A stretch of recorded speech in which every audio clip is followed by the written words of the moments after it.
Hello guys, welcome to my channel. Friends, आज हम एक जनरल कलेक्टिव रीडिंग कर रहे हैं कि लोग आपके बारे में क्या सोचते हैं, क्या थिंकिंग रहती है समाज में लोगों की आपके प्रति। टाइमलेस रीडिंग है, देखते हैं क्या आता है। Divine ancestor, master spirit guide, please messages को रीड करने में मेरी हेल्प कीजिए।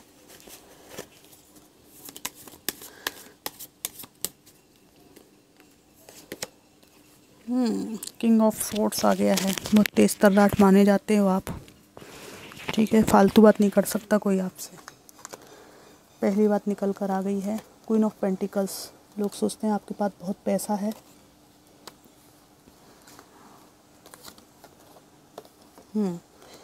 सिक्स ऑफ कप्स है।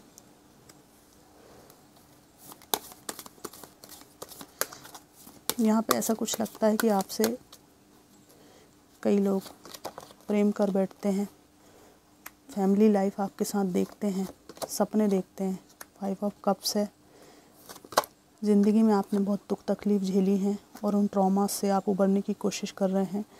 जो परिस्थितियाँ आपको सर्व नहीं करती उनको आप छोड़कर बहुत इमीडिएटली निकलना चाहते हैं और कई जगह से आप निकल भी चुके हैं, ठीक है। ये दो कार्ड आ रहे हैं निकलने के। आपकी ग्रोथ जहाँ पर आप स्टक रहते हैं वहाँ पर नहीं होती है, वहाँ से दूर जाने पर ही होती है। यहाँ पर टू ऑफ सोर्ड्स का कार्ड भी है। लाइफ में कई बार आपने कन्फ्यूज़न को सहन किया है और कन्फ्यूज़न में रहने के बाद ज़िंदगी को काफ़ी हद तक बैलेंस किया है और लाइफ में आगे बढ़े हैं। यहाँ पर ऐसा भी दिखता है कि लोगों को ऐसा लगता है आपकी एक ऐसे व्यक्ति शादी हुई थी जिसके विचार आपसे नहीं मिलते थे। ये बहुत छोटी हो सकती हैं, आपसे बड़े हो सकते हैं उम्र में। एज डिफरेंस बहुत था, ह्यूज एज डिफरेंस था। और यहाँ मानसिकता में अंतर, विचारों में अंतर, अपब्रिंगिंग में प्रॉब्लम, बहुत सारी चीज़ें थी। वरना आप एक बहुत ही अच्छा पार्टनर डिज़र्व करते हैं, ऐसा सोचते हैं लोग आपके बारे में। यहाँ पर फाइव ऑफ कप्स है और बहुत ज़्यादा स्टक आपने लाइफ देखी है, दुख तकलीफ़ें देखी हैं और तकलीफ़ें नहीं, तकलीफ़ों का पहाड़ आपके ऊपर गिरा है। उसके बाद आपने लाइफ में सब कुछ छोड़ने का इरादा किया है और लाइफ में हमेशा आपने मूव ऑन किया है। जब जब आपका दिल तोड़ा गया है तो आप इतने उदास हुए हैं कि सब चीज़ें छोड़कर भी आप अपनी इनर पीस को हमेशा चुनते चले गए और आगे बढ़ते चले गए हैं। यहाँ पर आपकी लाइफ में आपने बैलेंस कैसे करना है सब सीखा है और लोगों को ये भी लगता है कि एक मिनट, ये ऑलमोस्ट चमत्कारी है कि इतने ट्रॉमा झेलने के बाद कोई व्यक्ति इस तरह से बदल जाए पॉजिटिव वे में। यहाँ पर लोगों को ये लगता है कि आपके अंदर बहुत ज़्यादा प्रेम है मन में, लेकिन आप अपना प्रेम नॉन डिज़र्विंग लोगों को नहीं देना चाहते। सबको पता है आप अपना ऑरा जो है क्लीन रखते हैं, साफ़ रखते हैं, अपने स्ट्रॉन्ग बाउंड्रीज़ में आप रहते हैं और हर किसी को आप इंटरटेन नहीं करते। आपके प्रेम का पात्र हर कोई नहीं हो सकता। बहुत सोच समझ के चलने वाले आप इंसान हैं। यहाँ पर लोगों को ये लगता है कि आपका जो अभी फोकस है वो अपने कैरियर, मनी और फाइनेंस है। किसी भी चीज़ से आपको कोई लेना देना नहीं है और इस कैरियर को बनाने में आप किसी को काट के आगे नहीं बढ़ते। अपनी खुद की ग्रोथ पर ध्यान देना, अपने स्किल को आगे लेकर आना, अपने पर ध्यान देना और मेहनत से पैसा कमाना, ये सब आपने फोकस किया हुआ है अपनी लाइफ में। इमोशनली आप जो है बहुत ही ज़्यादा मैच्योर मुझे दिख रहे हैं। बहुत निर्णय क्षमता आपकी बहुत ज़्यादा बढ़ी हुई लोग देख रहे हैं। और यहाँ पर लोगों को लगता है कि इस स्थिति में आप अंदरूनी रूप से हैं, अभी भी हैं। कुछ टूट गया है, बहुत ही ज़्यादा जख्म लगे हैं आपको, बहुत कुछ टूट गया अंदर, इसलिए अब आपने शून्य से शुरुआत की है। टेन ऑफ सोर्ड्स है, ठीक है। मौत जैसा अनुभव हुआ है, उसके बाद आपने सोचा है कि अब मरी गया हूँ या मरी गई हूँ तो जी लेती हूँ अब, ठीक है ना। इस स्थिति को आप छू चुके हैं, लोगों को ये मालूम है। इसलिए आपका किसी भी मतलब पार्टनरशिप में, रिलेशनशिप में इतनी जल्दी जाने का विचार नहीं बनता है, ठीक है। आप बहुत इनोसेंट व्यक्ति से यहाँ तक पहुँचे हैं, लंबी यात्रा की है आपने, इनोसेंस के दुष्परिणाम मिले हैं, उसके बाद आप क्वीन ऑफ सोर्ड्स या किंग ऑफ सोर्ड्स बने हैं। यहाँ पर एस ऑफ सोर्ड्स का कार्ड है।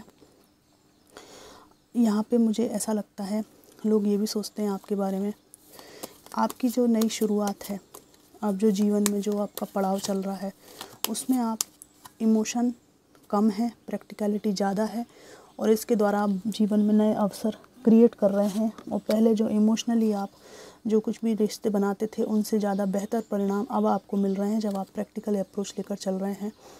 यहाँ पर आपके कैरियर में, कई लोगों के कैरियर में बहुत संघर्ष है और उस संघर्ष को आप बखूबी निभा रहे हैं, उससे डर नहीं रहे हैं। ठीक है, एक एक पैसा बचाकर आप अपने भविष्य के लिए सोच रहे हैं। यहाँ पर लोगों की नज़र में आप एक ऐसे इंसान हैं जो जस्टिस पसंद है, ना आप दूसरों के साथ बुरा करते हैं, ना आपको अपने साथ गलत पसंद है। ठीक है, गलत बात सुनना भी आप पसंद नहीं करेंगे, अन्याय आप किसी के साथ हो बिल्कुल पसंद नहीं करेंगे, खासकर आपके द्वारा किसी का बुरा हो, इस तरह के आप व्यक्ति नहीं हैं। लोगों को पता है रिसेंटली आपने कोई ऐसा कार्य किया है जिसमें आप पूरी तरह से दूसरे का बिगाड़ने में सक्षम थे, फिर भी आपने अपने जो है ना स्पिरिट गाइड, गुरु या जो भी भगवान है उनको साक्षी बनाकर उस व्यक्ति को क्षमादान दिया है और ये बात बहुत ज़्यादा प्रसिद्ध हो गई है। यहाँ पर स्टार्ट का कार्ड है। लोगों को ये लगता है कि आपकी सारी मनोकामनाएं पूरी हो सकती हैं और यहाँ पर आपको ऐसे व्यक्ति के रूप में देखा जा सकता है जहाँ पर आप ना अपनी कामनाओं को पूरा करने के लिए किसी के सामने हाथ नहीं फैलाते, लेकिन आपके ऊपर डिवाइन की ब्लेसिंग है। जो कुछ मांगते हैं आप ईश्वर से मांगते हैं और लोगों को लगता है कि ये बहुत ही चमत्कारिक व्यक्तित्व है आपका, और ऊपर इतना बड़ा स्टार चमक रहा है, चमत्कार का प्रतीक है। जो कुछ मांगना है ईश्वर से मांगते हैं। ठीक है, और किसी पे आपको ना भरोसा है और ना ही आप भरोसा करेंगे, क्योंकि पास्ट आपका भरोसे कर कर के दिल दुखाने में बीता है। यहाँ पर ये लास्ट कार्ड है। लोगों को ऐसा लगता है कि आपके अंदर साहस कूट कूट के भरा है, क्योंकि आपने ज़िंदगी में बहुत कुछ खोया है, फिर बार बार खोया है। उसको खो खो कर आपके अंदर ये बात आ गई है कि भाई अब सब कुछ खो ही दिया है तो मैं जी ही लेता हूँ या जी ही लेती हूँ। हिम्मत के साथ ही जीने में भलाई है ना। मौत ऐसे आएगी चाहे वैसे आएगी, डर के रहूँ तो आएगी, ठीक है, कायर रहूँ तो आएगी, सामना करूँ तो भी आएगी। तो जो बेटर है, जो अच्छा है, जो सम्मानित जीवन है, जिससे मुझको अपने अंदर भी अपने मनुष्य होने पर गर्व हो, ऐसा जीवन जी लेता हूँ मैं या जी लेती हूँ। डर डर के क्या रहना है। तो आपकी स्ट्रेंथ देखकर बहुत ही ज़्यादा लोगों को अचंभा होता है कि ये बहुत ही एक अलग ही तरह का ऑरा है। यहाँ पर आपके लिए लोगों के मन में क्रश, पैशन, शारीरिक आकर्षण भी मुझे दिखाई दे रहा है। ऐसा व्यक्ति तो अट्रैक्ट करते ही है ना सबको, जिसको अपने पे सेल्फ कॉन्फिडेंस हो। ठीक है, क्वीन ऑफ वॉन्ड्स है। आपको अपने जीवन में अच्छी तरह पता है क्या करना है। ठीक है, एक बॉसी टाइप की एनर्जी है और कॉन्फिडेंट मैन या वूमेन हैं आप लोग। अच्छी तरह से अपने जीवन के उद्देश्यों की जानकारी है आपको, और ये आपका जो व्यक्तित्व है बहुत ही ज़्यादा लोगों को ऐसा लगता है कि आपका मान सम्मान भी करना चाहिए और करना ही पड़ेगा। चाहिए वही की बात तो बहुत छूट गई दूर। आपने मजबूर कर दिया लोगों को कि वे आपका सम्मान करें। ठीक है ना, क्योंकि किंग ऑफ सोर्ड्स का कार्ड पहला निकला था, क्वीन ऑफ वॉन्ड्स का लास्ट में निकल रहा है, तो आपका सम्मान लोगों को करना ही पड़ता है, क्योंकि आपने करके दिखाए हैं ऐसे कर्म जो बहुत मुश्किल होते हैं, ऐसे संघर्ष के बाद पहुंचना। एम्परर का कार्ड है, बॉसी एनर्जी। ठीक है, एक अनुभवी व्यक्ति जिसको लोग अपना गाइड बना सकते हैं, जिससे जीवन के अनुभवों की सलाह ले सकते हैं। ठीक है, आपके अनुभव दूसरों के बहुत काम आते हैं। मैच्योर हैं आप। आपका हाथ जिसके सर पे हो उसको किसी की भी और किसी की ज़रूरत नहीं होगी। कई लोग आपको अपना गाइड भी मानते हैं। तो फ्रेंड्स, ये थी एक कलेक्टिव रीडिंग कि लोगों की सोच आपके लिए क्या है, ये कितनी रेजोनेट करी, कैसी लगी आपको ज़रूर बताइएगा। कार्ड में जो आया वो मैंने रीड किया। देखते हैं कि कमेंट्स बॉक्स में आपका क्या रिस्पॉन्स है। और यहाँ पर मुझे कार्ड जो है काफ़ी पॉजिटिव आए हैं आपके लिए। जस्टिस का कार्ड मुझे सबसे ज़्यादा अच्छा लगता है, ठीक है। ना किसी को उंगली करो जीवन में, ना उसको अपने जीवन में खुरापात करने दो, ये सबसे अच्छा लगता है मुझे कार्ड, ठीक है। सबको जीवन का अधिकार दो और ख़ुद भी जियो, ये सबसे बेस्ट कार्ड लगा मुझे। तो फ्रेंड्स, ये थी जनरल कलेक्टिव रीडिंग। आपको कैसी लगी ज़रूर बताइएगा। Thanks for watching.